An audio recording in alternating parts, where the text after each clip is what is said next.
Item 2 is an information item regarding executive compensation study policy implications.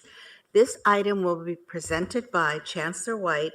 It's time to take steps toward adopting, implementing a reasonable, consistent, competitive policy that has clear and transparent benchmarks for setting and adjusting presidential compensation.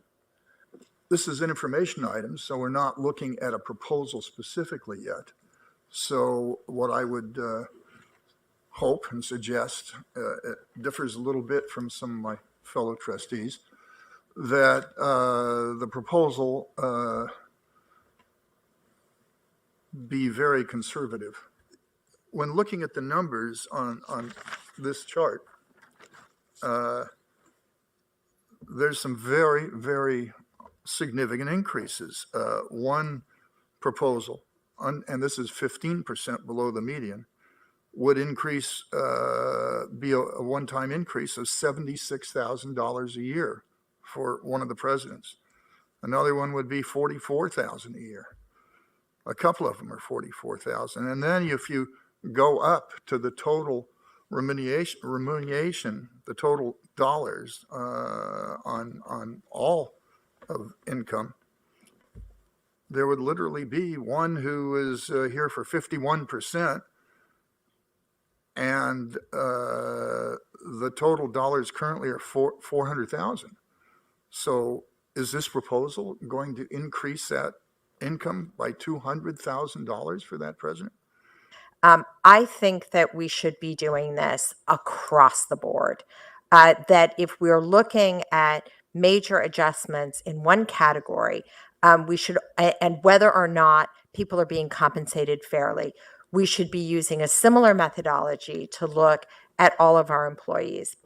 And the information that I'd like to have to inform a policy as to whether or not we should have a blanket increase in presidential salaries is what is the discrepancy between what we are paying our people in the other categories.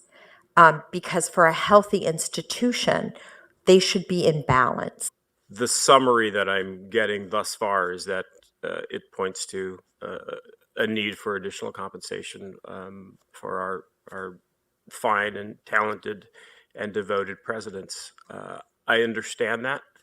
That being said, there's a tremendous amount of need throughout the Cal States. There's a tremendous amount of need on the part of students to get relief from tuition.